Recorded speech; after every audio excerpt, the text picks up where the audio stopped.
Tonight, Attorney General moves to take over OSP cases as fresh storm erupts over prosecutorial powers of the Office of the Special Prosecutor. We have details here. Top story as civil society groups and anti-corruption campaigners demand clarity from the President on the future of the Special Prosecutor. It's very damaging to the credibility of government in this rhetoric that it wants to fight corruption. And it is very damaging to this country. You know, the kind of investment that people are making. We have more on this developing story as former Speaker of Parliament weighs in, backing the view that the only the Constitution can settle the OSP's prosecutorial mandate. The institution that is there to do a job, give it every authority, every facility, every human power, every ICT resource, anything, so that they can deliver. And if we find it necessary, then we dissociate the Attorney General from the government. We have more here on Top Story, plus speak to stakeholders on this particular developing story. Do stay with us. It's brought to you by Telecel, Connecting Energies, Holy Insecticide Spray and Coil, Enjoy a Holy Sleep, and also by Shield Pension. Trust into the future with you. My name is Samuel Kojo Brace.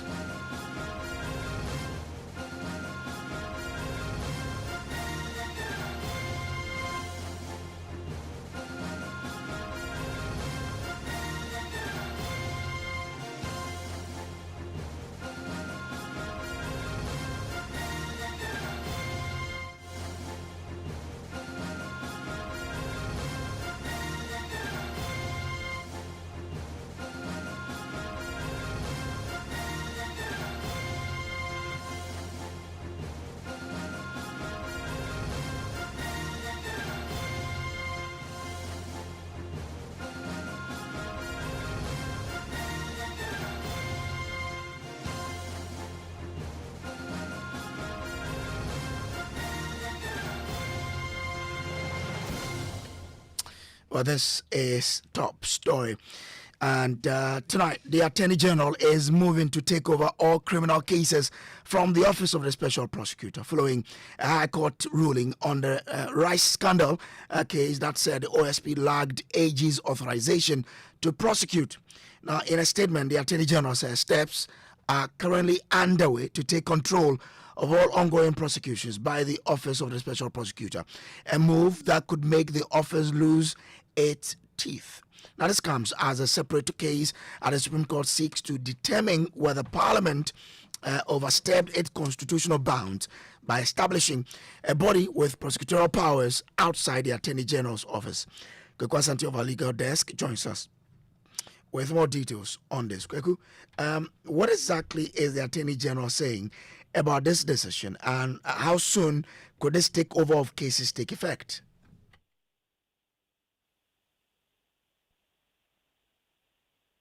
Kweku, are you with me? Kweku? Hello, Grace. Great. Did you hear my question? I want to understand what exactly the Attorney General is saying about this decision, and how soon can we envisage this takeover of cases to take effect?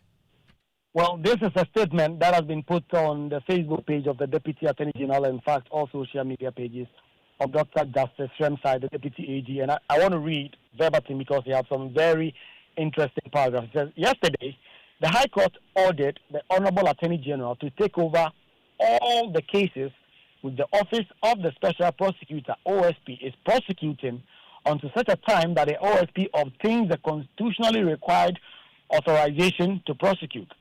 The order was given in a case brought by an accused person, one Peter Archibald Hyde, who was being prosecuted by the OSP. In that case, Peter Archibald Hyde asked the High Court to direct the OSP to show its officers are authorized by the Attorney General to initiate or conduct prosecution.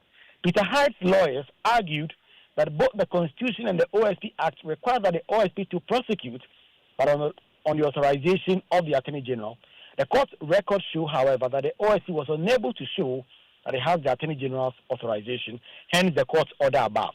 The Attorney General, and this is an instructive part, Brace, has no intention or capacity to disobey or ignore the High Court's order. Accordingly, the Office of the Attorney General will, in the coming days, begin to take the necessary steps to give effect to the court order. So you read the last paragraph and the first paragraph of this statement, where the AG now says it is taking steps to, quote, take over all the cases which the Office of the Special Prosecutor is prosecuted on such a time that the OSP obtains the constitutionally required authorization to prosecute. So this is that very, very controversial statement that Justice Shremside, Deputy AG, has put online on behalf of the Attorney General. There's definitely a constitutional clash here. We'll see how this particular one travels. Kojo, I'm grateful to you for joining us here. Now, some people have been weighing in on this particular matter, sharing some opinions on this. And former Attorney General Kojo says the MPP government was aware of the constitutional bottlenecks and requirement prior to creating the OSP. He's asking the Special Prosecutor to write to the Attorney General for authorization to continue with his prosecutions. Listen to him. It is only when the Attorney General asks anybody or gives authorization to another person that person can prosecute. So the law itself made it clear that the Office of the Special Prosecutor would be able to prosecute cases only after he has been authorized to do that. So we know that until Article 88 is amended, there is no way that you can give authority to any other person to prosecute.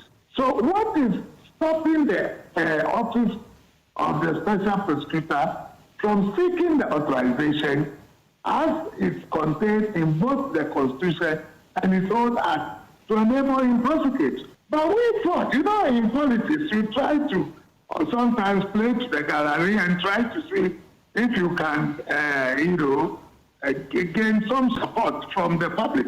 So we thought, well, this is what we intend to do. We'll create an office of a Special Prosecutor and give him powers to prosecute when it comes to corruption. But we know that it will be well nigh impossible until we amend Article 88 of the Constitution. And that has not been done. But this is nothing new. This is nothing. We all know that it needs authorization. It should just go for the authorization and then go and work. What then would be the future of the office of the OSP? Oh, he can still do his investigations and reports to the AG. Bro, the police and most people, Yokos, I don't know whether they've now been given the power, and Shiraj and the rest, they cannot do their investigations and reports. And then the AG will take it from there. That is the only thing, and this can continue with these investigative powers. As to Prosecutorial, we know the problem we were facing at the time we brought it about. Why doesn't he go and ask for that authorization so he can do it? And you see, there is a problem here. The problem is that the AG is already in court challenging the authority of the OSP to prosecute. So why should he be the first person to rather call him and tell him come for authorization? I would have thought it should be the other way around. Let the OSP himself rather write officially that he is seeking authorization to continue. And then we can make an executive instrument and give it to him to authorize it. That is how policemen have been prosecuting the lower courts for a very long time in Ghana. Well, so that's a former Attorney General there speaking on this particular matter. Now, as the controversy intensifies, a former Speaker of Parliament, Professor Aaron Mike Okwe, under whose leadership of Parliament the OSP Act was passed, says the Constitution is clear. Prosecutorial authority rests solely with the Attorney General. He argues that any attempt to grant similar powers to another body can only stand if backed by a constitutional amendment. The institution that is there to do a job, give it every authority, every facility, every human power, every ICT resource, anything, so that they can deliver. And if we find it necessary, then we associate the Attorney General from the government, because that's the fear of an attorney general not prosecuting members of the government. So this is something that must be finally resolved. I trust that it will go finally to the Supreme Court.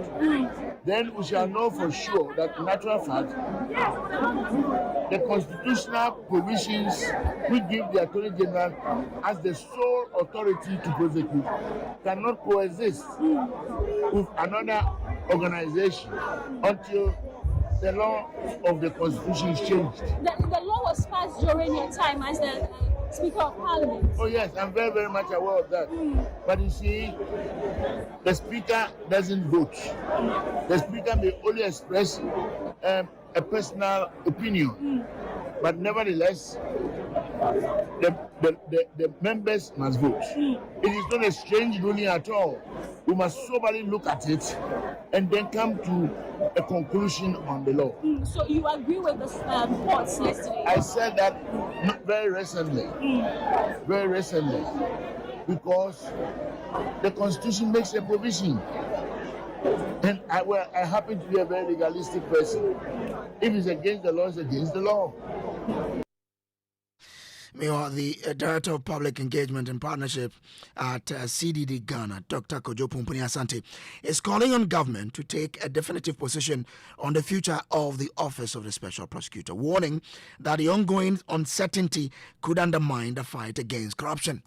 What is government's position on the OSP? The Attorney General, because Attorney General has made his position clear. Yes. But the President has also made a position that is contrary to the Attorney General's position. Right? Okay. So let's clarify. If the President agrees with the Attorney General now that the OSP law is unconstitutional, as I said, they don't even need the Supreme Court to declare that. The OSP, the Attorney General, can go to Parliament today and put an act to repeal the law. They even have to test majority, so they don't even need Then Ghanaians will know for certain that this is the view of the government. Because what we are doing, we are wasting public money. We are dwindling trust in states.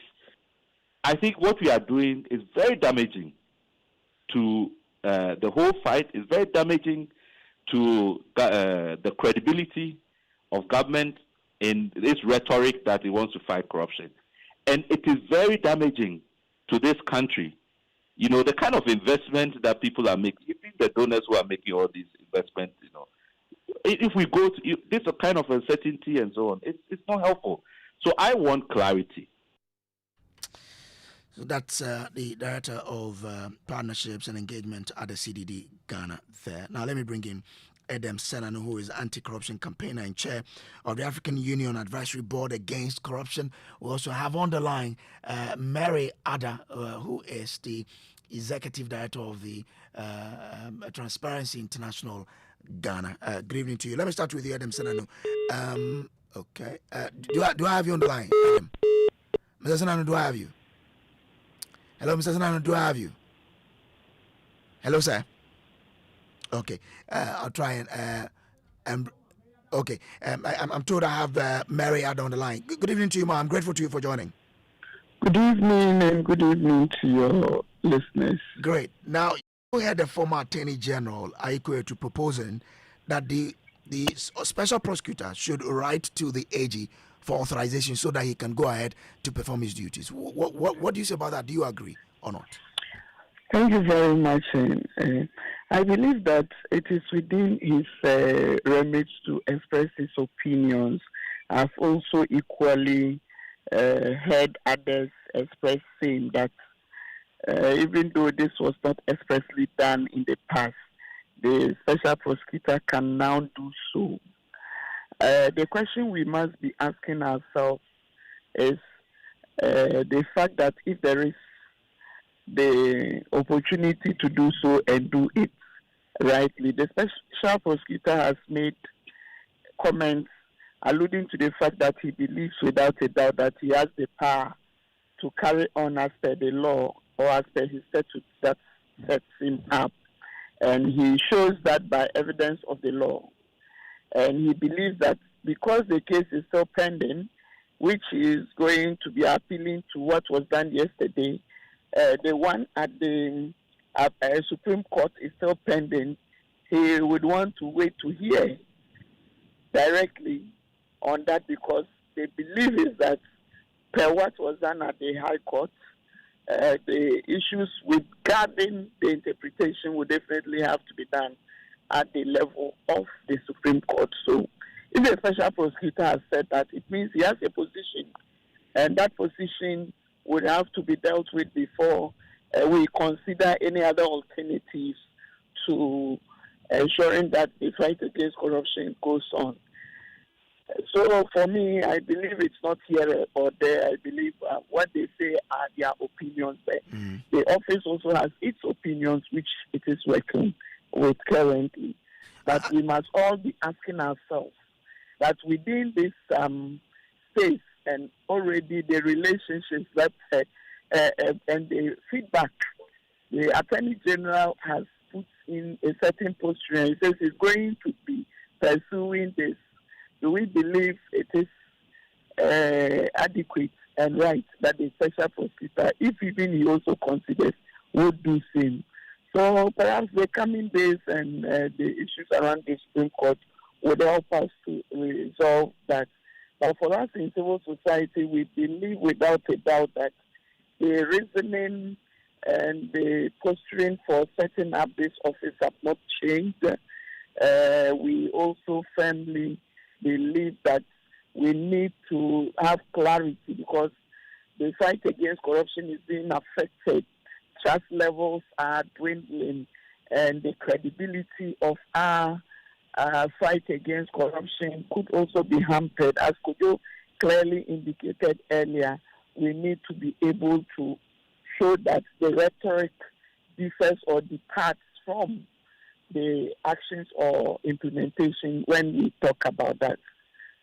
But does it come to you, or how does it come to you when this has existed for some time now?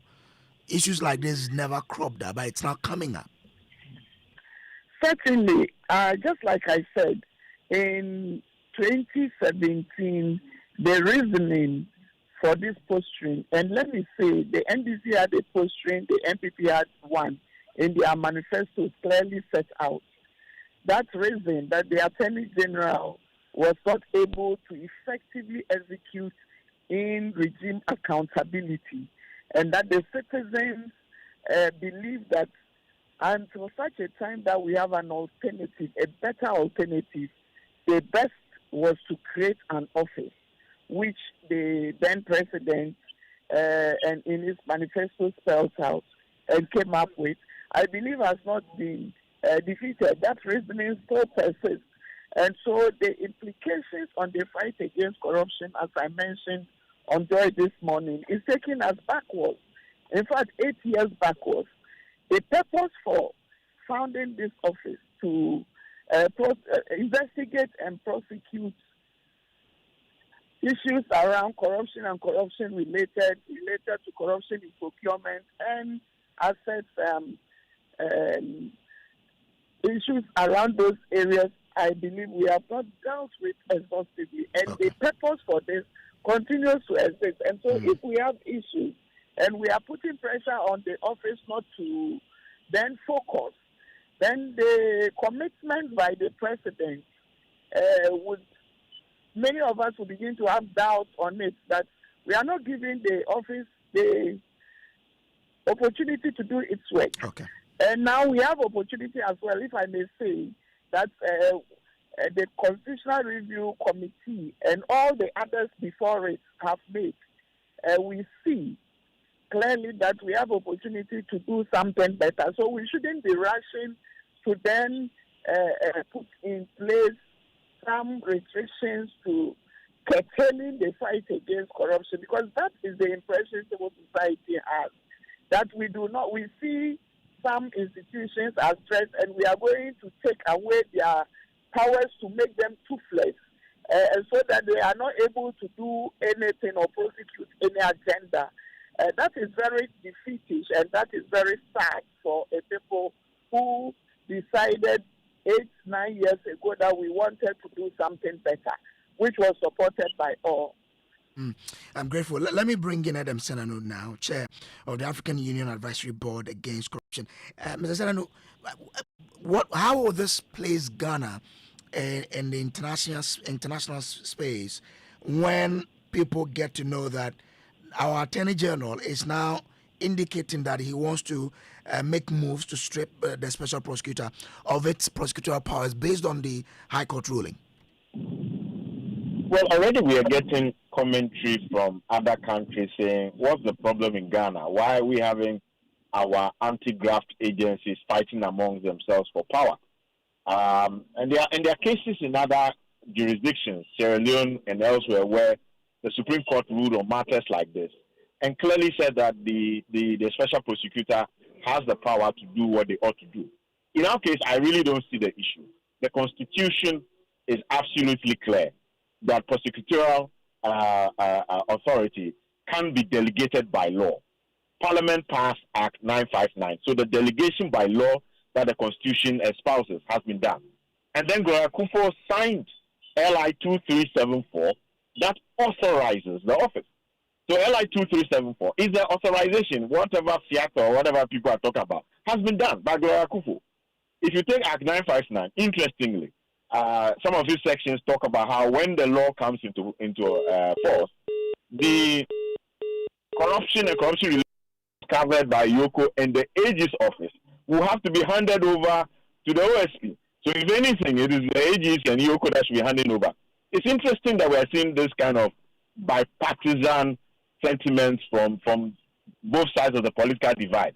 It looks like they are afraid of the baby they gave birth to, and they want to throw away the baby in the bathwater. We shouldn't allow them to do so. We can see through the mask of all that they are doing.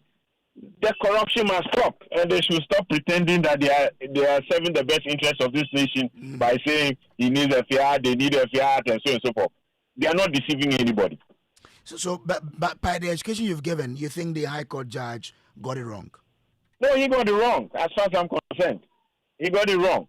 The Constitution is clear in Article 88 that prosecutorial power can be delegated by law. Do we have a law? Yes. Act 959 was passed after a lot of deliberation, 2017, 2018. You can go and look at the Hansard. But not just that. LI 2374 was then signed by Gloria Kufo, giving the authorization.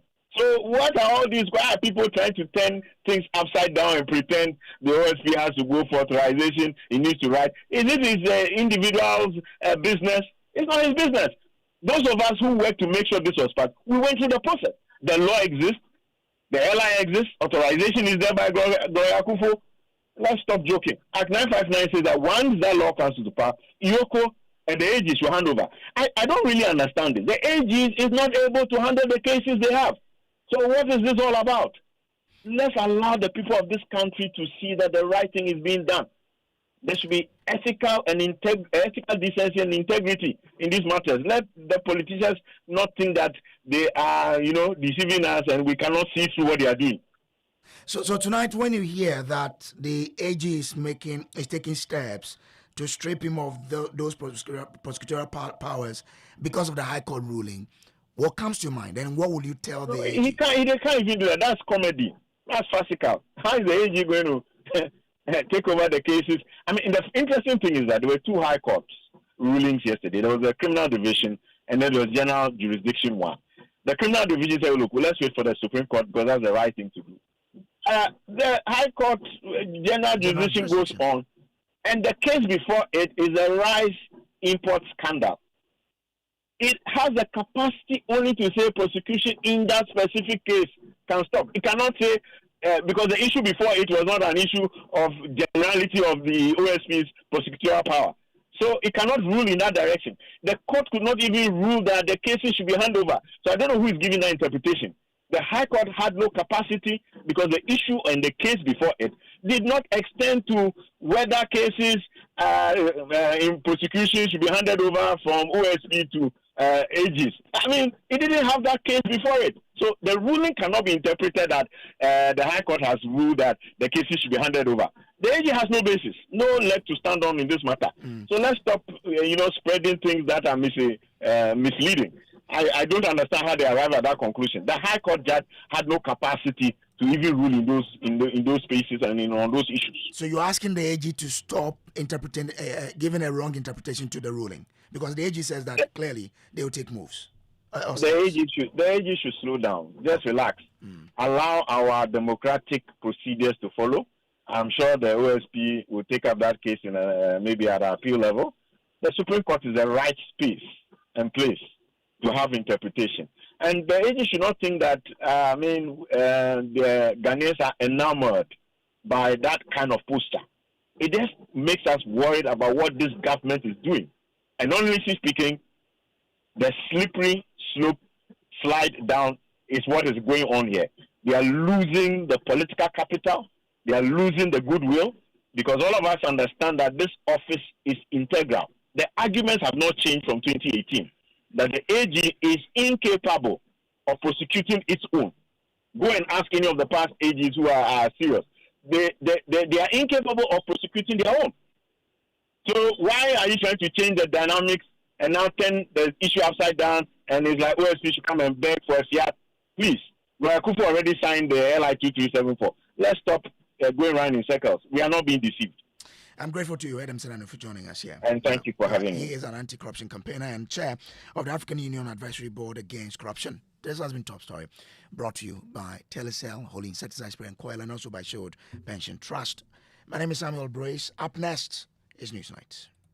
Auntie T, I beg, fix me go betete Ghana. No gari, no oil, no plantain, just beans then eggs. Hey, brah, that be dangerous combination, no? Problem no day. I feel handle am. For Telecel, we the Bob say everybody gets what they like. That be why Made For Me bundles day. Based on your usage, if you get your own data and call packages, falla! Made For Me bundles like the way you the want them. That *530#, then buy Made For Me bundles today. Telecel, connecting energies. Couldn't sleep at night. Mosquitoes will be whining my ears, bugging me all night long. Till I got a remedy. Now I'll be spraying them away with holy insecticide spray. I go spray them away with holy insecticide spray.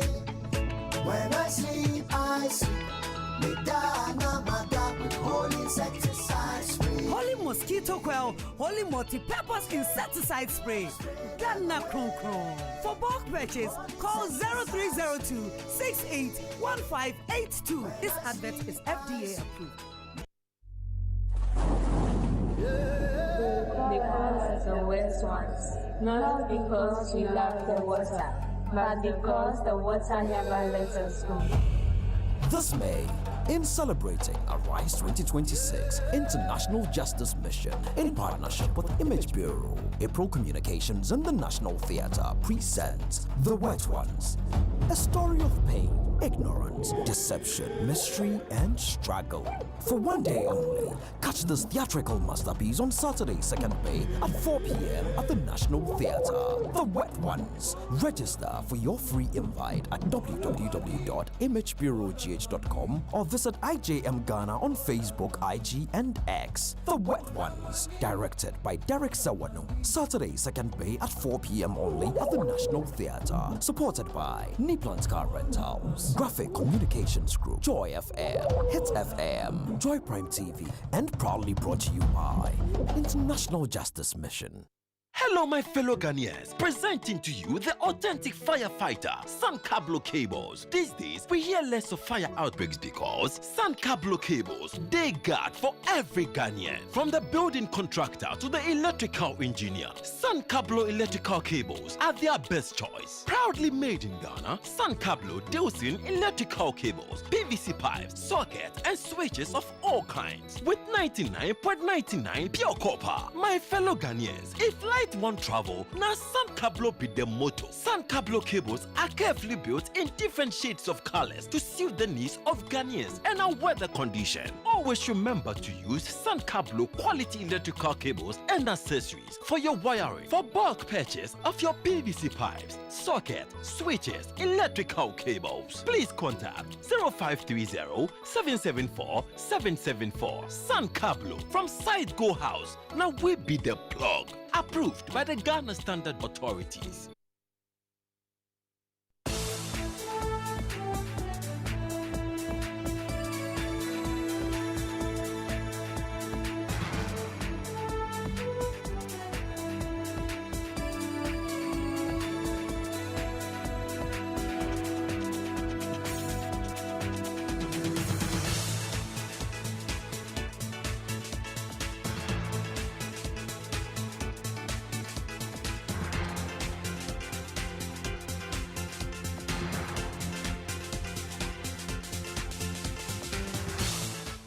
Hello everybody, welcome to News Night. Tonight, minority in Parliament slams National Pensions Regulatory Authority over 700 million cedis loan for an empty office block.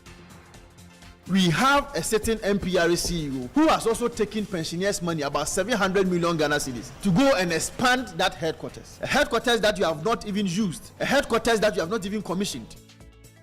Details as the group demands an immediate halt to the process, describing it as a blatant waste and a reckless misuse of state resources. And who owns free primary healthcare? NDC, MPP fight for credit barely 24 hours after its launch. They have very hard copied our homework, change the name, the cover page, and they are calling it a different thing altogether. The onus is on him to come and tell us what he did with his own policy. What happened to it? Where is it? What are his numbers? What are his data? How did he impact healthcare in Ghana? Tonight, we hear from both sides in business. International Monetary Fund attributes Ghana's commitment to implementing program reforms for current economic gains, but pushes for fiscal discipline going forward. In sports, Finance Ministry receives over 9 million Ghana cedis from 6 companies as World Cup fundraising committee continues to solicit for support for Ghana's participation in the tournament. And a bit later, Ghana Insurance Association warns State Interest and Governance Authority against attempts to enforce insurance sector interventions that may undermine merit-based procurement. We are the latest on the raging insurance sector political interference saga as Imani Africa welcomes the Insurance Association's intervention. The latest of these and many other stories are coming up in the next 1 hour. My name is Kenneth. Gyasi, you can be a part of the show by sending us a WhatsApp on 055 11 11 997. Details shortly.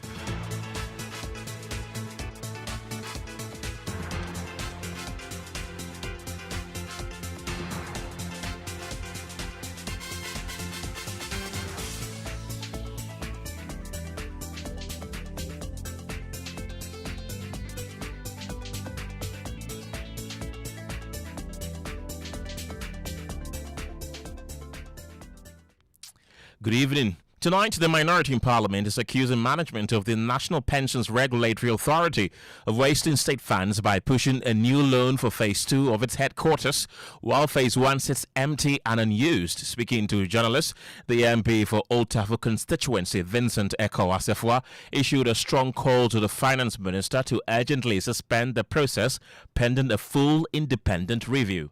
The first phase of the NPRA headquarters, a state-of-the-art facility along the N1 highway, also known as the George W. Bush Highway, was financed through IGF, derived from the approximately 0.33% of the 2.5% pension administration fees. That gradual and prudent financing model was pursued over time, yet the facility remains uncommissioned to this day. Some 3-4 years ago, the NPRA committed a lot of money in building the first phase of the headquarters of the NPRA. And today, if you move along the N1 highway, that facility is there, uncommissioned, unused. We have a certain NPRA CEO who has also taken pensioners' money, about 700 million Ghana cedis, to go and expand that headquarters. A headquarters that you have not even used. A headquarters that you have not even commissioned. That's the MP for Old Tafo constituency, Vincent Eko Asefua, who has also raised serious concerns over what he describes as a questionable payment of 4 million cedis to a former chief executive of the NPRA, Kofi Anoche, for consultancy services, a role he insists merely duplicates the mandate of an already existing directorate. There are also concerns regarding internal administrative decisions, including rapid promotions and appointments. Reports indicate the appointment of a personal aide, reportedly a veterinary doctor, who has been elevated to the position of assistant manager. A further governance issue requiring urgent scrutiny relates to the creation of a new directorate for micro pensions under the administration of Mr. Chris Bodi-Mensah. We are informed that this new directorate has been established with the appointment of one Mr. Daganu as director, a position reportedly carrying an estimated monthly salary burden approximately 100,000 Ghana cedis to the pension contributor. Despite the establishment of a fully fledged directorate for micro pensions, Mr. Chris Bodi-Mensah is also reported to have appointed the former CEO, the former chief executive officer of the NPRA, Kofi Anoche, who served during the first administration of His Excellency John Dramani Mahama, as a consultant on micro pensions at a reported cost of 4 million Ghana cedis. He's now calling on the president, the finance minister, and leaders of key trade and worker unions to step up, demand strict accountability, and bring an immediate stop to what he describes as the ongoing exploitation of pension funds. We call for the immediate suspension and independent review of the 700 million phase 2 facility proposal associated with Mr. Chris Bodi-Mensah's administration, including the necessity, repayment terms, pricing basis, and long-term impact on contributors' returns. On the Bentley University issue, what was the content, the scope, curriculum, and measurable learning outcomes of the 2-week Bentley University program undertaken by the 21-member delegation, which 14 days, we are told that the Deputy Attorney General, Justice Remsai, attended only 3 days, took the per diem, and came back to Ghana. On the salary doubling and new management decisions, under what legal authority did Mr. Chris Bodi-Mensah double his salary and effect management restructuring in February 2025 without board approval? Who authorized the increment and what documentary approval supported? I therefore call on His Excellency the President of the Republic, the Minister for Finance, as the current supervising minister, the Secretary General of the Trades Union Congress, the Executive Secretary of CLOCSAC, the General Secretary of NAT, the General Secretary of NAGRAT, the Chief Executive Officer of the Chamber of Corporate Trustees, the Chairperson and members of the Forum for Public Sector Pension Schemes, the Office of the Special Prosecutor, civil society organizations, and the Auditor General to take an immediate interest in these matters and ensure that the hard-earned pension contributions of the Ghanaian workers are protected from waste. That's Vincent Eko Asefua, who is the MP for Old Tafo constituency, and thankfully I have him on the telephone lines right now. Welcome to the program. What specific evidence do you have to support your claim that the process is financially reckless or irregular? Well, by way of my rights under the Constitution of the Republic of Ghana and the Right to Information Act, I specifically wrote to the NPRA CEO, also like the NPRA, on the 17th of March 2026, requesting for specific information, which I raised a number of them during our presser today. On the 27th of March, there was a response from his outfit, which response sought to defer about 90% of the request that I was asking from him to the Attorney General on the basis that Section 22 of the RTI Act, the Attorney General, in circumstances where they feel, that is, circumstances where the NPRA feels that they cannot answer to my request, will defer to the Attorney General for advice, for the Attorney General to respond to same. Now, what were my requests? My request from the NPRA was to confirm to me whether or not the CEO of the NPRA had doubled his salary and whether or not there was a board approval to same. What is so difficult about this question for you to answer? That you have to tell me that you have to defer that question to the AG for the AG to advise you before you can respond to that question. As a member of parliament, my salary is public, everybody knows. The President of the Republic of Ghana has a salary also known to everybody. Most of the ministers, or if like ministers across the country, has their salaries also known to everybody. How do you use IOPS principle? IOPS principle is an international pact that has been signed onto by the Republic of Ghana for countries that, as it were, also regulates pension funds. How then do you use an international pact to say that you cannot respond to me because the international pact means that there should be some amount of confidentiality? In fact, if you go and read the IOPS principles, there are about 9 or 10. Key among them is the principle of transparency. Key among them is the principle of probity and accountability. And so you cannot even skew the interpretation of what IOPS is and its principles, or like the basis of that principle, to say that you are denying me those questions, or if like those answers that I am seeking from the NPRA. So it gives me some amount of confidence that whatever I'm asking from you is true. That is why you are denying away, because it is nothing for you to even hide away from the public. Number two, I also sought from the NPRA that I am aware that there's a trip that the board of NPRA embarked on somewhere February 2026.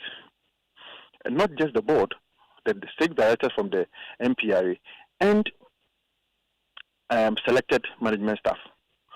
This cost the pensioner, or if like the pension contributors, more than 8 million Ghana cedis, because they are paying themselves $1,500 per diem.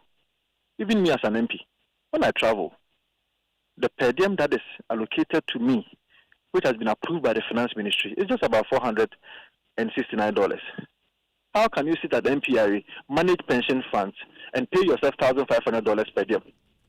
Who does that? Vincent, I want you to hold on for me. Let me bring in Isaac Odamtin. He's the Vice Chairman of the Employment, Labour Relations and Pensions Committee in Parliament. Welcome to the program. You've been listening to your colleague in the House. From a committee oversight perspective, are you aware of the details surrounding this alleged 700 million CD loan facility, and was Parliament adequately informed? Hello. Yes, I can hear you, sir. Can you hear me? Yeah, I can hear you, but I couldn't hear a thing my colleague said on the other side. But never mind. Just let's go on. I'm asking from a committee oversight perspective. Have you become aware of the details surrounding this alleged 700 million CD loan facility? And really, was Parliament informed? Yeah, thank you for the opportunity, and may I also thank your listeners, cherished listeners. Bluntly, I can say this matter has not come before the committee. As you are aware, we're currently on recess. And so, listening to my colleague, though I heard him faintly, he said he has become aware. I think the appropriate question to him should be, how did he become aware? Of course, we are all oversight bearers, and we owe a duty to the country to ensure that things are done right. However, Parliament is an institution of records, and I'll be very, very interested in delving into a matter such as those he has raised. But this matter has not come before us. Of course, we reviewed the budget presentation of the NPRA as a committee. We also do their performance evaluation and performance review regularly. At no point so far has this matter come to our attention. Right. And is it standard practice to proceed with a phase 2 of a project when the phase 1 remains unused? And what accountability measures really should apply here? Yeah, the nexus in this question is when we say phase 1 is unused, are we saying funds allocated to phase 1 has not been used, is still available, is still intact, and another funding source is being made available? Or we are saying that funds for phase 1 have been misapplied or misappropriated or what? I'm not too clear about that. The latter. Be that as it may, let us say that, of course, if you look at what the current finance minister is doing to improve governance, public financial management regime in this time, we have what we call the authorization request from the ministry for major activities, even beyond the procurement processes, beyond the Financial Management Act stipulations, and beyond the governance, entity-level governance activities. They are procedures. And so I would have thought that if my colleague has a concern, which may be germane, because we have to protect the public purse, except to ask that, is the question situated within value for money implications, or the question is premised on procurement lapses? No, I can help my brother. No problem. He's raising issue about the propriety of the need for a head office project to be done, but citing phase 1, phase 2 of a project that probably might have gone through a certain process.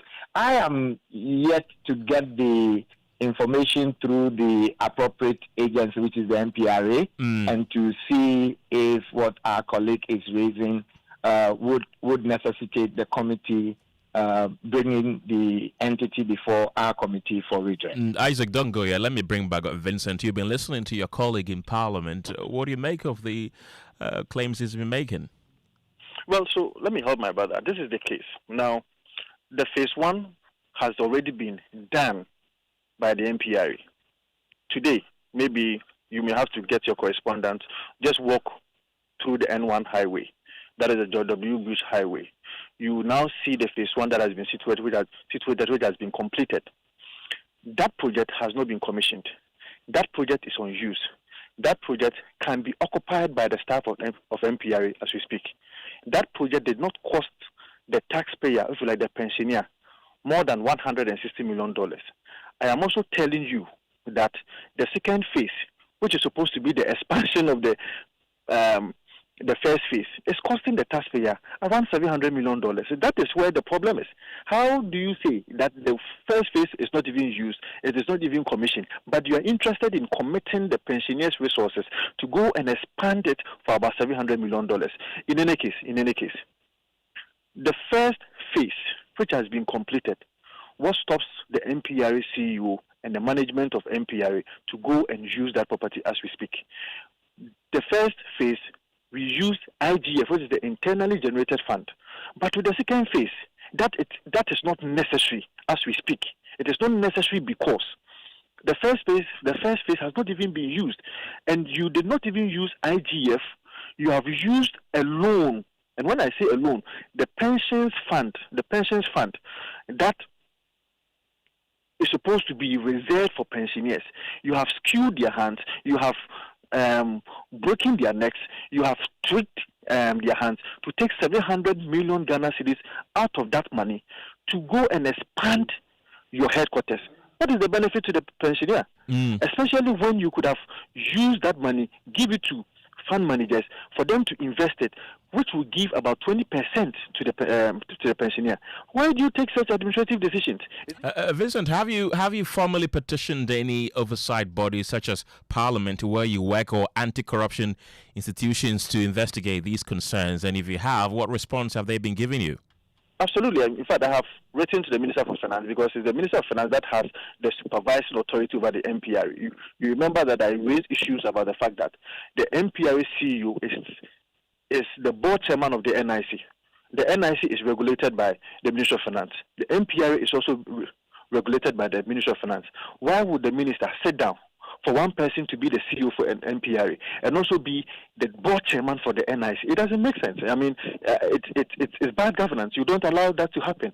I think that we are Mr. Adamson, I'll give you respectfully, I'll give you enough time to respond. Respectfully, if you may let him land. So yes, I have written to the Minister for Finance for the Minister for Finance to stop that 700 million Ghana cedi transaction, because per my assessment, it is not in the best interest of the pensioner. I have also called on the President of the Republic of Ghana to ask it as a matter of urgency to be interested in this matter, because 700 million Ghana cedis is no joke. That is no joke. That is not a small money that you just allow it. And it is not as if it is money that is sitting down. It is money that you have gone by way of a loan, which becomes an albatross on the neck of the pensioner. You are going to use about 15 years to pay that. And you are paying less amount in terms of interest to the pensioner, 5% to 10%. When these monies had been invested, you could have been able to earn about 20% from that investment. Who makes such reckless decisions? Right. Let me put that question to Mr. Odamtin. What steps will the committee take to independently verify the claims being made by the minority? Yeah, obviously the first step would be for us as a committee to invite the entity involved in this. But you see, sometimes you cannot just be called into action to chase into a wild goose chase. I mean, if my brother is minded, in one breath he mentions that they're going for a loan. In another breath he mentioned that NPRA funds its activities through internally generated funds. And so when you marry the two, what you are saying is that for time value of money, you can have your projected cash flows through your IGF retain revenues for your operations. But you can also look at how you can leverage on those receivables or those internally generated funds that you retain for operations, leverage on that to acquire a loan to be able to deliver an asset that will give you future benefits, flows of benefit, which will improve your capacity. So if he mentions these two issues and still brings in the issue of pensioners' funds being encumbered or being affected, then that is where I think that we are giving him room to run ahead with red herrings. I say so because if you know it's a loan, you know the people have what they use to run their internally generated internal operations, and they leverage on that. Be as it may. I mean, you can't now say that it is the pensioners' fund that is being encumbered. I have said at the beginning that this matter has not come before us. I've also said that though it has not come, my committee, and I believe my chairman is up to that, I'm the vice chairman, we would definitely invite the agency to get further and better particulars about the issues. But I think that listening to my colleague MP, I think he is running ahead of himself because, 2, is he challenging the administrative prowess of the current management? 3, is he saying that there is no value for money? If he premises his argument on the fact that the phase 1 has not been put to use, the question will be, is it possible to do phase 2 without by occupying phase 1? These are a plethora of questions we hope to get answers soon in the near future. Thank you very much. Isaac Odamtin is the Vice Chairman of the Employment, Labour Relations and Pensions Committee of Parliament. And earlier we heard from Vincent Eko Asefua, who is the Member of Parliament for Old Tafo constituency in the Ashanti region. Let's talk health tonight because a new health policy and a fresh political fight just 24 hours after government launched free primary health care. The minority is accusing the NDC guilty of stealing the idea from the MPP. The policy gives all Ghanaians, even without NHIS cards, access to basic care at health posts and polyclinics. That includes blood pressure checks, sugar tests, and other treatments. But the minority says the program isn't new and the NDC is taking credit for an MPP initiative. Listen to the MP for Abuakwa South and member of the Health Committee of Parliament, Dr. Kingsley Agyemang, who spoke on the polls earlier today. Primary health care has always been in existence since independence. If for any reason they want to expand and improve upon it or retool it, it doesn't make it a novelty, neither does it make it a groundbreaking, neither is it something that is so new. Nobody is against primary health care. It is the basis of all of our health care. Therefore, they have not done anything. It's just they are very harsh, copied our homework, change the name, the cover page, and they are calling it a different thing altogether. No. Everybody that has a national health insurance card has over 25% of diseases covered at the primary level. You know what I'm saying? It's almost covered. Every disease, about 95% is covered. So what exactly have they brought on board? It's just like putting an old wine in a new wine bottle. They have not done anything when it comes to health finances. You can't play with slogans. You can't exercise levity. You have to be very robust and very forthright. They are saying to us that they are taking 1.2 billion from the National Health Insurance levy. Ask my colleague, where is the evidence of actuarial impact assessment? They did the same thing when it came to the Ghana Medical Trust Fund issue. There was no actuarial memorandum to determine the impact of these amounts that they are taking from the existing National Health Insurance levy. I would like you to clarify just for me. You have read through the policy document, have you? We launched the annual health check 2024 August. The policy document is there. The evidence is very clear. Well, his position was fiercely rejected by Deputy Health Minister Dr. Grace Ayensu-Dankwa, who insisted that her colleague's position is born out of lack of understanding of the full details of the initiative. Thank you so much. It's very rich coming from somebody who has clearly stated that he has not even read the document. He said he read the guidelines. But that's not the policy document. They are two distinct, different things. So before he starts to argue on an issue or have these kinds of discussions, I would recommend that he actually reads the Free SHS policy document. I can furnish him with a copy so that next time when we're having a discussion, he can come from an informed point of view. So where is his evidence? Producing a document, a piece of paper, does not lead or does not mean you have implemented a program. So the onus is on him to come and tell us what he did with his own policy. What happened to it? Where is it? What are his numbers? What are his data? How did he impact healthcare in Ghana? How many people benefited from his program, his policy? He hasn't done any of those things. Instead, he's here huffing and puffing, and then you ask him, what really is the problem? Now he's contradicting himself. I don't really have a problem. I'm just saying that it is not new. That's the Deputy Minister for Health, Grace Ayensu-Dankwa. We can now listen to the CEO of Health Facilities Regulatory Agency, HEFRA, who has also been giving verdicts on this new initiative. We are witnessing, which is the free primary health care. It's a specific policy that I, for the first time, that's to help us, complement all the other efforts that we as a country to invest for. And I must say this one unique here because the inbuilt rate is a health promotion and prevent component. This program puts it in a very organized way, very controlled way, and in some ways I think it is more like mandatory, not mandatory as in by force. But once it comes to the market and all of that, you see people who do it. So for us it's a good thing. And as health regulators, we are also happy because one, I can tell you on authority that the first one that was done yesterday, my team inspected the health kiosks or the health post, and we've licensed it as HEFRA. And all the other ones, all the health posts that will be situated in other parts of the country are all going to be licensed.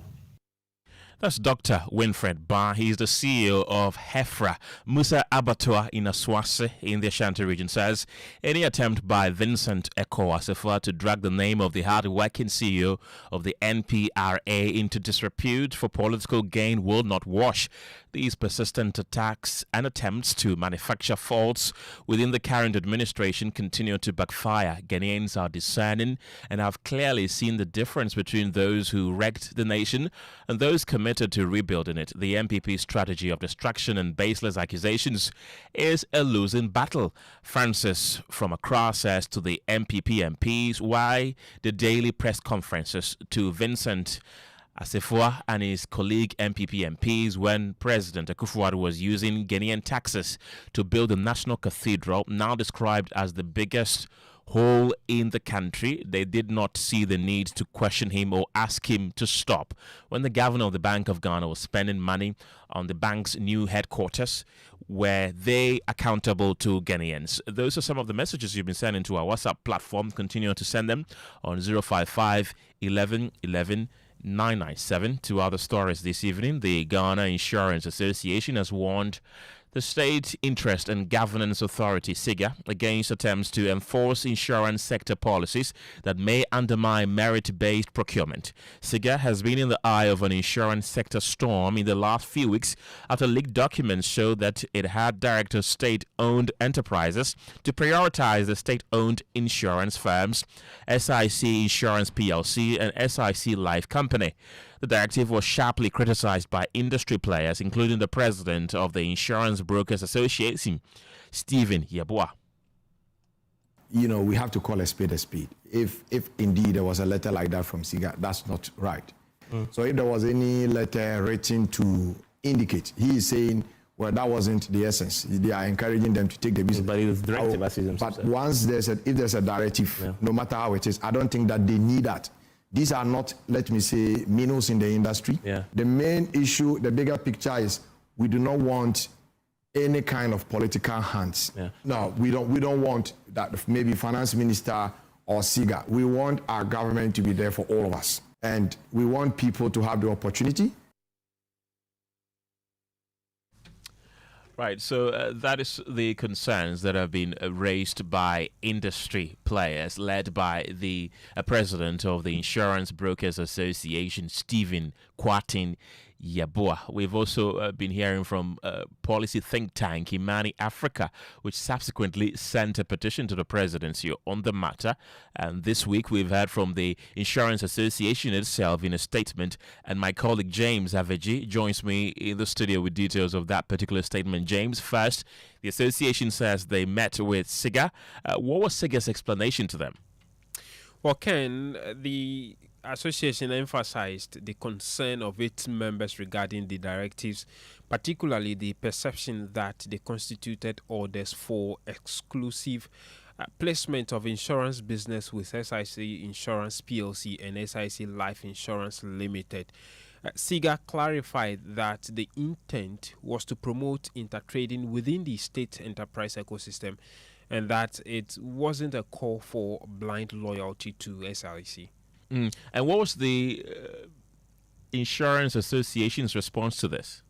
They also noted that they noted that clarification coming in, but emphasized that such interventions must be implemented, quote, in a manner that preserves competition, transparency, and merit-based procurement consistent with regulatory requirements and industry best practices, unquote, which is a position articulated by CSOs like Imani in their petition to the presidency, which has been duly acknowledged by the presidency. James Avaji, thank you. Let's go into the telephone lines once again and speak to Kojo, who is an Imani Africa associate. Welcome to the program. What's your reading of the position of the insurance on the SIGA insurance sector interference saga?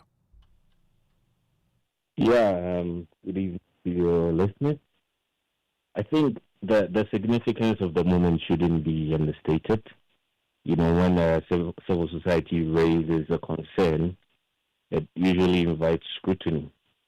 And when industry participants echo that concern, it indicates wider relevance. We are looking at it from a perspective as Imani. We welcome GIA's statement as an important contribution to the national conversation.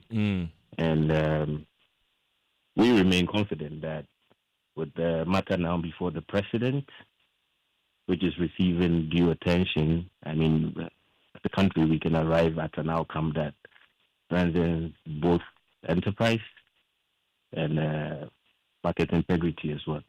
Yeah. You submitted a petition. Have you received a formal response from the presidency? Yes, we did submit a petition in late March, and we did receive response immediately, signed by his very good solicitors, Bahama, reassuring us that the president is going to take a good look at the matter. So whilst that is pending, we as Imani, we're quite happy with the statement of GIA. You know, that's an umbrella association, that's an umbrella organization comprising of all insurance companies. And you can tell it's a very balanced position, which only reinforces what Imani has been advocating within the sector. We note 4 particular anchor points. You know, we see from their statement that there's a broad industry alignment that public insurance procurement must remain lawful and competitive. And then we also see a clear rejection of any notion of automatic entitlement outside the due process. If we look at the rest, basically falls within restoration of market confidence through competitive neutrality and a recognition that the state participation must align with fairness and long-term sector sustainability. If anything, this issue has taught us of how insurance firms have been battered by political interference and stripped off insurance contracts they have worked for and invested heavily in, including the cases of Glyco and the cases we heard last week from the Insurance Brokers Association. What does Imani Africa believe should fundamentally change from here? I think our position has been clear on the matter. We ultimately want sustainable growth in the insurance sector, which will not come from redistributing existing business, but rather expanding coverage, improving trust, and deepening financial inclusion of the country. So we want a policy direction that reinforces that position. So we wouldn't have to be revisiting this issue every now and then. If you quite remember, there's history. In 2014, there was an issue like that and the president intervened. And fast forward, we have a similar issue. So for the first time, we see the industry players and the association coming together to take a position that is balanced, and I think that's the beauty of CSOs and advocates who are looking to the national interest. Kojo, thank you very much. He's an Imani Africa associate. That brings us to business, and Pius Baka is here with the latest. What do you have in business for us? Well, Ken, International Monetary Fund attributes Ghana's commitment to implementing program reforms for current economic gains, but pushes for fiscal discipline going forward. The business news on Newsnight is brought to you by MTN, Kingdom Books and Stationery, Syntax Tanks, and Pepsodent Charcoal and Herbal.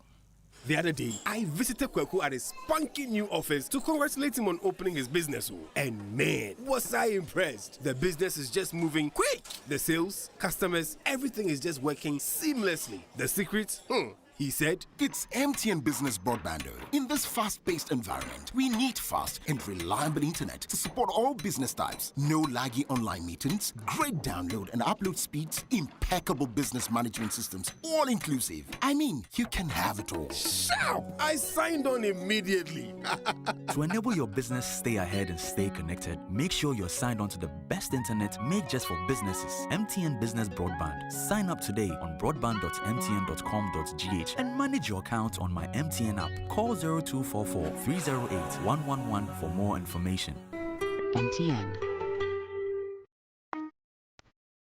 Son, we are so proud of you for setting up this hospital. I really love those hospital beds and waiting chairs. By the way, did you import them? No, Dad, I didn't. I actually got them from Kindle Books and Stationery right here in Ghana. Wow. We also bought our office supplies, safes, executive desks and chairs from Kingdom, and they gave us expert advice on how to set up our office. Guys, that makes 3 of us. I also got our sofa and bedroom sets, plus our dining hall furniture for our new home from Kingdom. Wow, Mom, that makes 4 of us. I usually get my stationery items from Kingdom, and my teacher also mentioned that our classroom furniture was provided by Kingdom. So there you have it. Whenever you're thinking about setting up an office or acquiring furniture for your home, etc., Kingdom Books and Stationery should be your first port of call. With over 40 years experience in the industry, we stock and supply a wide variety of globally sourced office and home furniture, stationery and equipment. Visit our head office, Lakweje, Osu near the Osu Cemetery, Temania Community 4, Takoradi opposite Vijay Mays Plaza, Cape Coast University Bookshop, Spintex Road near Absa Bank, Atomic Center Point Mall, Winneba University Campus, KNUST, the University Bookshop, and Santasi in Kumasi. You can also visit our shop online, www.kingdomstoreonline.com. Hurry while stock lasts. For further inquiries, contact us on 050-162-0810 or 0302-764-101. Email info@kingdomgh.com. Kingdom Books and Stationery Limited, where quality and affordability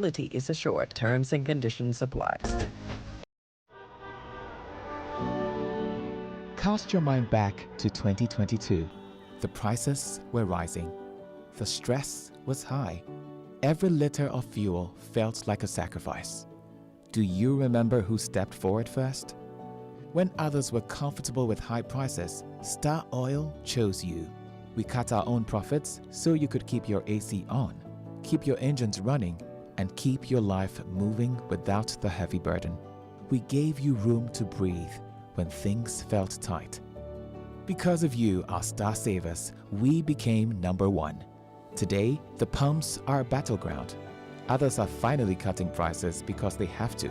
But Star Oil, we do it because we want to. Don't just chase a price, remember a friendship. We were there for you then, and with new innovations coming your way, we are here for you now. Star Oil, still quality and affordable fuels for all.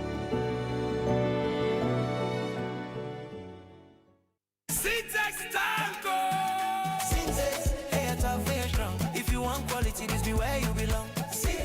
Hey, it's a fair strong. Oh, gonna shout and sing the song. When the sun they hot, syntax no break. When the rain they fall, still no shake. Builders they choose and plumbers they prove.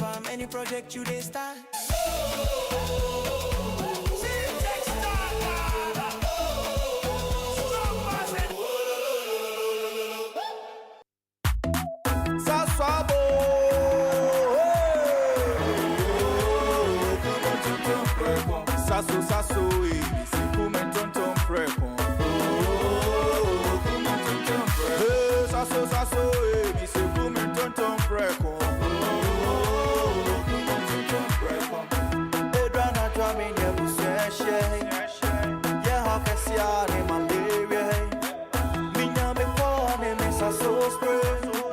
Every mosquito study run away.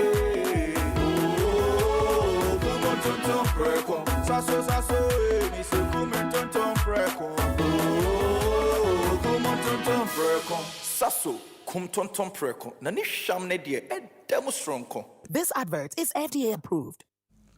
Hello again, welcome to the business news on Newsnight with me, Pius Kojo Baka. The International Monetary Fund has stated that Ghana's commitment to implementing program reforms has contributed to current economic gains. Responding to a question posed by Joy Business during the launch of the Regional Economic Outlook in Washington, D.C., outgoing director for Africa at the International Monetary Fund, Abebe Selassie, said Ghana must work to sustain the gains. We have been very happy to see the continued improvement in macroeconomic outcomes in Ghana in the last year and a half, couple of years, after the difficult crisis that the people of Ghana, of course, had gone through in 22-23. So that continued performance is really good, and it's on the back of continuing to implement the reforms that the government had identified as being important on the revenue side, addressing the challenges in the state-owned enterprises, on the energy sector, clearing the path for recovery that we are seeing. Growth-wise, we hope that this can be sustained. And really, Ghana, I think it's going forward, it's really about how to make sure that the fiscal balance remains contained, and there is a continued balance between addressing development needs and avoiding that sustainability challenges. You heard outgoing director for Africa at the International Monetary Fund, Abebe Selassie, speaking at a news conference in Washington, D.C. on the sidelines of the International Monetary Fund World Bank spring meetings. Now, the Ghana Revenue Authority has reaffirmed its commitment to improving port operations through the deployment of the Public and Artificial Intelligence System to seal loopholes in tax administration. This follows growing dissatisfaction among stakeholders. Speaking at an engagement with the Association of Ghana Industries here in Accra, Commissioner General of the GRA, Anthony Sapong, said measures have been implemented to address the immediate challenges that result in the overcharging of duties and misclassification of imports. When we saw misclassification and declarations, we were asking the agents to correct it. In the past, custom officers were assisting them. When we were introducing the AI, we thought we could take advantage to change that process. But we found out that our agents were struggling with a kind of change. So we've reversed to the status quo. So when an officer sees that something has to be corrected, they correct it, but then goes back to the agent to confirm that you agree with this correction, and then the process will go through. So we admit when we started in the beginning, there were a few challenges with that because the agents were not correcting it fast enough. But as at last week, we cleared all those backlog. Anthony Sapong is the Commissioner General of the Ghana Revenue Authority.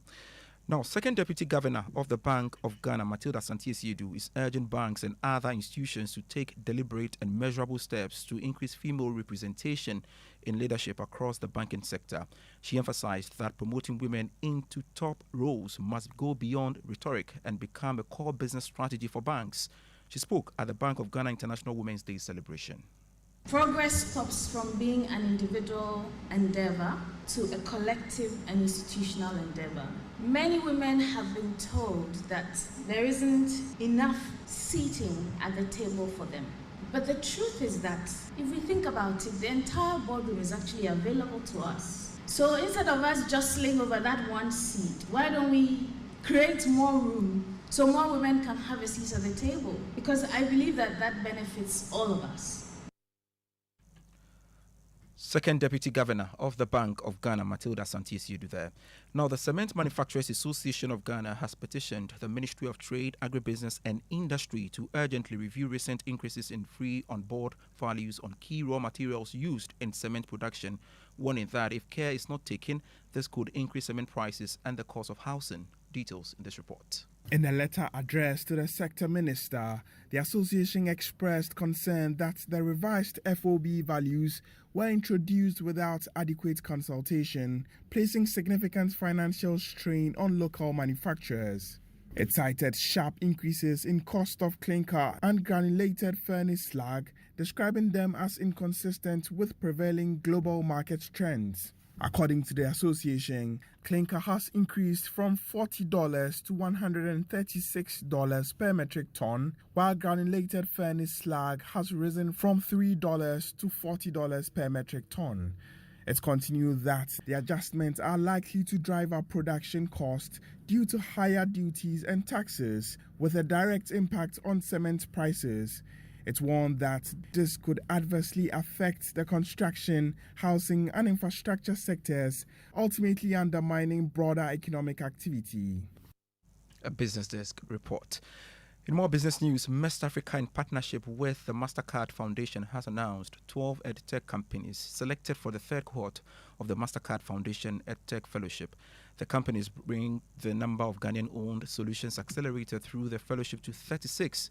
Speaking to Joy Business on the sidelines of the launch of the third cohort, MES Senior Programs Manager Angela Dohu explained that the third cohort will cover a 6-month acceleration on capacity building and network expansion to maximize their impact on African education. Today, actually, we are launching the third cohort of the MasterCard Foundation EdTech Fellowship with 12 companies supporting teachers and learners. A lot of them are supporting both in and out of school learners and also teacher training programs.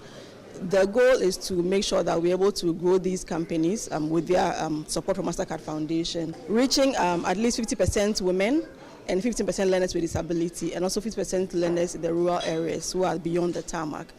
The support that we give them is in twofold, right? One is to give them funding, which is necessary for them to grow their businesses, but also giving them the kind of support, expertise, and the expert users to make sure that their solutions are able to scale and be sustainable in the education system, all with the goal of reaching learning outcomes and improving learning in Ghana.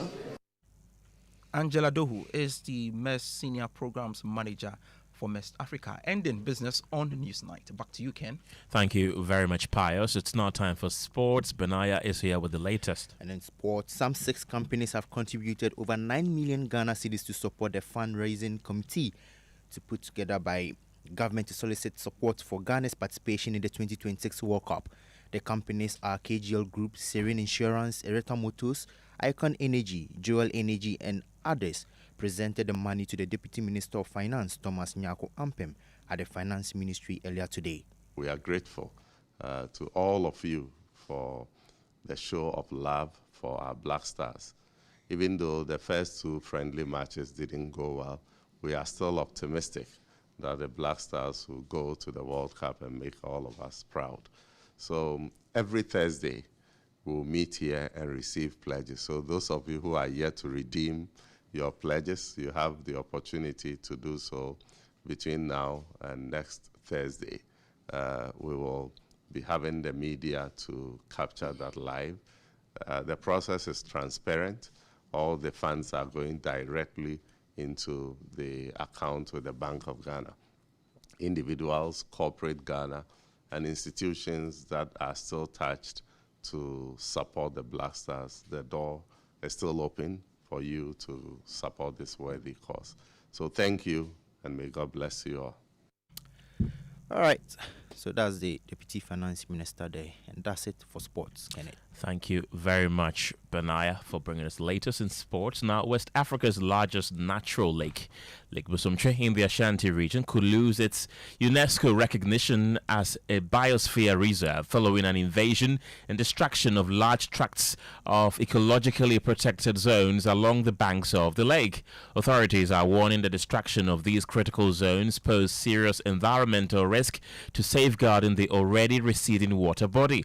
My colleague Emmanuel Bright-Kweku joined the team from the Environmental Protection Authority, the Water Resources Commission, and Arocha Ghana to the affected community in an effort to find the perpetrators of this environmental destruction and reports. On Tuesday, April 14th, residents along Lake Bosumtwi woke up to earth-moving equipment destroying a parcel of land they had conserved for biodiversity. Large tracts of ecological land spanning 3 communities along the banks of the lake have been destroyed by an unknown private developer. In 2012, the Asante Heniotunfo said to the second led efforts to grow vast environmentally friendly indigenous trees along the banks of the water. The area, demarcated into 2 ecologically protected zones, is now gone. Residents like Kwame J, who joined the tree planting exercise, are unhappy. We are really worried. We nurtured these trees to grow, only for them to be cut down in just a day. Visibly worried over the destruction, Programs Manager at Arocha Ghana, Prosper Kwame Ntribu Esiako, explains the ecological importance of the zones to the water body. If this is happening, then what we are going to see over the period is that when it rains, there's going to be erosion, and then we're going to have a high level of sedimentation. It means that the lake will continue receding. Not only that, because of farming and then also looking at the scape, it means that with this place cleared and opened, we're going to have even chemical wash and other things also into the lake. There are concerns the recent developments on the ecologically reserved zone have serious implications, including the water body losing its international recognition as a biosphere reserve by UNESCO. Dr. Abnadu Firedu Breman is with the Water Resources Commission. According to the statutes of the Biosphere Reserve, every 10 years there's a review process, and we are currently in the 10th year. If we do the review and it is seen that the core area and the buffer area has reduced, it means that we lose that opportunity to still be a biosphere reserve. So these are areas that really need to be protected, because these are areas that are in turn protecting the lake. Meanwhile, the EPA has directed a halt in the operations around the lake until investigations are completed. And Tegbe from the Volta region says, why should some top officials take advantage of huge funds from the government coffers while some of our salaries are in arrears? Justice says, why do we want to kill the OSP at all costs? Politicians do not want this office because of their selfish interest. Are we serious as a nation that claims to fight corruption? God have mercy on us. Jasper in Kokominimle says, the MPP as a party is in the relegation zone. They keep talking without evidence, especially Vincent Eko Asefwa. Francis in Accra says to Imani, Africa and others, where were they during the last 8 years under the MPP when SIC and other state insurance institutions were left to suffer and nearly collapse in the market? Now they have found their voices as these institutions are being revived under a State Interest and Governance Authority directive to do business with state institutions. Were they afraid of the MPP and the finance minister then? Those are some of the messages you've been sending to our WhatsApp platform. Let's still stay in the Ashanti region and speak to the Regional Director of the Environmental Protection Authority, Jackson Nyantechi. Dr. Nyantechi, welcome to the program. You were on the grounds with my colleague, Bright Kweku, today. What's your assessment of the situation? Yeah, thank you very much. Greetings from the Chief Executive Officer of the Environmental Protection Authority, Professor Nama Brown-Clochi. Yes, back to your question. We went to the site this afternoon following a notification from somebody who doesn't want his name to be mentioned. We went to the site, and what we saw was so disheartening. You know, like my earlier speakers mentioned, we have demarcated the surroundings of the lake into three. So we have the core zone, we have the buffer zones. For these two zones, no development is allowed within these two zones. Then there's a third zone where development such as residential building, other facilities, infrastructure that you want to put up around the lake is also allowed, and that is called the transitional zone. So from the edge of the lake up to 60 centimeter mark, no development is allowed. So it's a restricted area that we have physically erected some signages that are there warning prospective developers of the area. Dr. Nyantechi, going forward, what actions are you taking to ensure that these destructive activities do not continue? They've been stopped based on the Environmental Protection Act 1124, where we think that such a project needs the authorization from the EP. So they've been stopped based on that law, and then they've been directed to come to the EPA office, where the requisite regulatory bodies will meet, we discuss with them, we want to know what they want to do, and then possibly direct them to go back to restore the degraded land that they have. Thank you very much. Dr. Jackson Nyantechi is the Ashanti Regional Director of the Environmental Protection Authority. And that's it for Newsnight this evening. Thank you very much for being a part of the show this evening. Do not forget to do the two, brush your teeth day and night with Pepsodent. My name is Kenneth. Gyasi.